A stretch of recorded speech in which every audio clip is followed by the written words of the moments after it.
Late night வந்து ஷூட்லாம் முடிச்சிருந்தா washroom போற பழக்கம் இருக்கு, போயிட்டு குளிப்பாவ, வாஷ்ரூம் போய் குளிச்சுட்டு வருவா. நான் அந்த மாதிரி தான் நினைச்சிட்டு அந்த இடத்துல வெயிட் பண்ணிட்டு இருந்தேன், சரி குளிச்சுட்டு வருவா அப்படின்ட்டு. ஒரு 3 மினிட்ஸ் அப்புறம், ஒரு 2-3 மினிட்ஸ் அப்புறம் டோர் வந்து இத்தனைக்கும் ஷட் டவுன் பண்ணதெல்லாம் வந்து டோர் க்ளோஸ் பண்ணும்போது ரொம்ப நார்மலா க்ளோஸ் பண்ண, அந்த டமால்ன்ற சவுண்டோ அது மாதிரி கூட கோமா போய் அடிக்கிற மாதிரிலாம் எதுவுமே கிடையாது. அந்த மாதிரி இருந்தா தான் எனக்கு எதனா தெரிஞ்சிருக்குமே. அந்த சிச்சுவேஷன்ல நான் எதனா வந்து பேசியிருந்தாலும் ஓகே ஃபைன், நம்மளால இப்படி நடந்துருச்சுன்னு சொல்லி எதுவுமே இல்லை. அவன் நார்மலா வந்து க்ளோஸ் பண்ண உடனே சரி ஓகே. அதுக்கு முன்னாடி ஒரு வாட்டி வந்துட்டு உள்ள போயிட்டு வந்தா, அந்த ஷேடோ தெரியுது, நான் திரும்பும்போது உள்ள அந்த கார்னர் பெட்டுக்கு அந்த சைட் கார்னர்ல போய் ஒரு பேக்ல இருந்து ஏதோ திங்ஸ் எடுத்துட்டு வரா.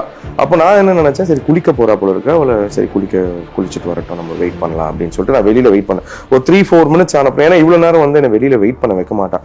3-4 மினிட்ஸ் அப்புறம் வந்துட்டு டோர் நாக் பண்றேன், எந்த ஒரு சவுண்டும் இல்லை, எந்த ஒரு விஷயமும் எனக்கு இது பண்ணல. அப்புறம் வந்துட்டு ஒரு மாதிரி ஒரு முணுகல் சவுண்ட் மாதிரி கேட்டது. நான் நினைச்சேன் இவ எப்பவுமே அழுவா, அவங்க வீட்லயே இருக்கும் போதுமே, திருவான்மையூர் வீட்டில் இருக்கும்போது ஏதாவது ஒன்று சின்ன சின்ன கஷ்டங்கள் இருக்கும்போது அவள் அழுவா, பாத்ரூம்ல போய் அழுவா, இல்லை கார்ல உட்காந்து அழுவா, யாருக்கும் தெரியாம. அப்புறம் வெளியில வந்து இந்த மாதிரி திருப்பி கஷ்டப்படுறா போல இருக்குன்னு நினைச்சிட்டு நம்ம என்னம்மா பண்றேன், நான் வந்து பாப்பா தோறா அப்படின்னு சொல்லி கேட்டுட்டு இருக்கேன்.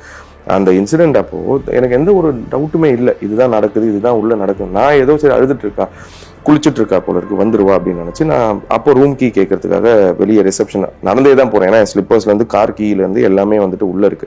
நான் மழையும் பேஞ்சிட்டு இருந்தது, நடந்து போறேன். அதுக்கப்புறம் ரிசப்ஷன்ல இருக்கவங்க வந்துட்டு ரூம் கீ உள்ள இருக்குங்க, வாஷ்ரூம்ல இருக்காங்கன்னு கேட்கும்போது ஓகே சார் நோ ப்ராப்ளம், நான் அனுப்பி விடுறேன் அப்படின்னு பேட்டரி கார்ல ஒரு ஆள் அங்க மெயின்டைன் பண்ற ஒரு ஆளை வந்து அனுப்பி விடுறாங்க. எனக்கு அப்போ காலில் அடிபட்டு இருந்தது. 1 day பிஃபோர் நாங்கள் வெளியில போகும்போது சின்னதா வந்து காலில் அடிபட்டு நகம் பேத்திருந்தது. என்னால ஃபாஸ்டா நடக்க முடியல. எனக்கு முன்னாடி அவர் தான் போய் அந்த டோரை ஓப்பன் பண்ணாரு கார்டு போட்டு. ஷாக்கிங்கா வந்து அப்படின்ட்டு பின்னாடி வராரு. நான் இவ விளையாட்டுக்கு எதனா பேய் மாதிரி எதனா வேஷம் போட்டிருப்பா அந்த மாதிரி நினைச்சுதான் நான் உள்ள போனேன். இதுதான் உண்மை. அந்த இடத்துல அந்த சிச்சுவேஷன்ல அவளை தொங்குறத பார்க்கும்போது எனக்கு என்ன பண்றது ஏது பண்றது ஒண்ணுமே எனக்கு புரியல. ஸ்டன் அவ்வளவுதான், முடிஞ்சு போச்சு. இவ விளையாடுறாளா இல்ல சீரியஸா? ஏன்னா வந்து எந்த ஒரு இன்சிடென்ட்டுமே எந்த ஒரு விஷயமே எங்களுக்குள்ள கிடையாத போது எப்படி அந்த இன்சிடென்ட் நடக்கும்? நான் விளையாடுறா, இவ ஏதோ சும்மா விளையாடிட்டு இருக்கான்னு நினைச்சு நான் பாட்டு அவளை அந்த நாட்லாம் ரிமூவ் பண்ண ரொம்ப ட்ரை பண்ணி ரிமூவ் பண்ணி ஃபர்ஸ்ட் எய்ட் பண்றதுக்கான விஷயங்கள்லாம் பண்ண, அது எல்லாமே வந்து நான் இன்ட்ரோகேஷன்ல சொல்லியிருக்கேன்.